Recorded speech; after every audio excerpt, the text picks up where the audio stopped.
द्वारिका के हम तो सेवक लोग हैं ना, तो पूछते रहते हैं सेवा कैसे हो रही है, यहाँ पे प्रसाद का रूप क्या है, सब जगह का अलग अलग भाव है।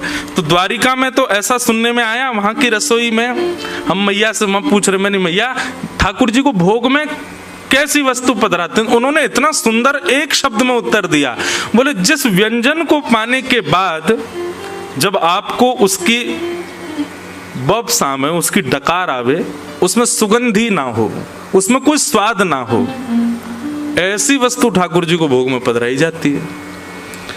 जिसके पाने के बाद में उसका स्वाद जो है वो केवल हवा मात्र रहे, उसमें कोई सुगंधी या कोई स्वाद ना उत्पन्न होता हो, ऐसे व्यंजन ठाकुर जी को पधराए जाते हैं। नई बात, उनमें तो बहुत सारी चीजों का निषेध हो जाता, मूली का निषेध हो गया, गाजर का निषेध हो गया। तो बड़ी बड़ी प्रणाली हमारे वैष्णवों ने करी हैं, उसके अनुसार संप्रदाय अनुसार अपने भावानुसार उनका पालन किया जाता है। कृष्णोपासन लालसा। द्वारिका में नारद आदि संत क्यों विचरण करते हैं? बोले कृष्ण की उपासना की लालसा से। तो हमारे जितने भी अवगुण हैं वो अवगुण ही भक्ति बन जाएंगे यदि उसमें ठाकुर जी का भाव विद्यमान हो जाए। क्रोध है, यदि वो संसार मनाओगे ठाकुर जी से हो जा नाथ, सुना है तारे हैं तुमने लाखों, हमें जो तारो तो हम भी जाने। सुना है तारे हैं तुमने लाखों, हमें जो तारो तो हम भी जाने। अब ये एक सूक्ष्म क्रोध है ठाकुर जी से, आपने इतने तार दिए नाथ, हमने क्या बिगाड़ा आपका? आप जैसे कहते हैं वैसे रहता हूं, जैसा आपका शास्त्रों में वर्णन है वैसे रहने का प्रयास करता हूं, सच बोलता हूं, झूठ से दूर रहता हूं, सब कुछ व्यवस्थित करके चलता हूं।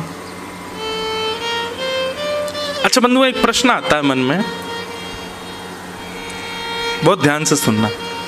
हमको भी 1 महीना बाद माइक मिला है ना, आज हम 1 महीना बाद, 1 महीना से सबसे ज्यादा याद आई मुझे व्यासपीठ की। इतना स्मरण हो रहा था कब बैठूं कब कुछ सुनाऊं। वहां पे भी सुनाता था, करने तो आराम गया था, 2 दिन में ही आराम हो गया मेरा। तीसरे दिन से यूं लगे अब तो आराम, अब तो नींद ही नहीं आ रही, क्या करें।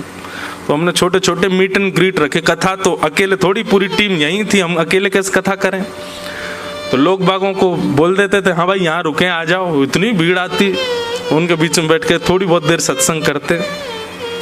एक दिन एक बालक ने वहां पर एक प्रश्न किया और उससे इतना सुंदर भाव ठाकुर जी ने प्रेरणा देकर के उत्तर दिलाया। अधिकतर लोगों के मन में ये प्रश्न होता है महाराज जी, व्यसन करने वाले, उल्टे सीधे काम करने वाले लोग कभी कभी ज्यादा सुखी दिखाई देते हैं। भक्ति पथ पर चलने वाले, यम नियम आसन प्रत्याहार ध्यान धारणा समाधि का पालन करने वाले, जप करने वाले, बिना प्याज लहसुन का प्रसाद पाने वाले, रात्रि जल्दी सो जाने वाले, सत्य का आचरण करने वाले लोग कभी कभी दुखी दिखते हैं।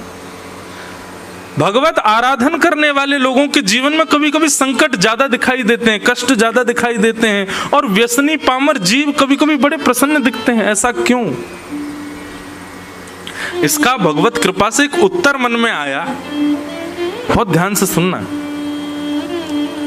सीधी बात है, जिसके घर में रहते हो, जिसके देश में रहते हो, जिसके नगर में रहते हो, यदि उसके बनाए नियमों का पालन नहीं करोगे तो दुखी रहोगे।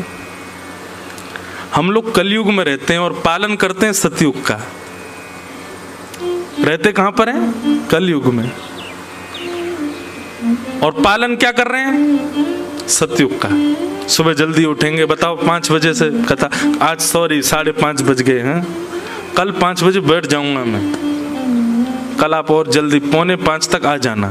आज भी आ ही गए होंगे, हम ही हैं ऐसे, क्या करें। तो आप रहते कलयुग में हो और पालन करते हो सतयुग का। कलयुग को ये बात अच्छी लगेगी?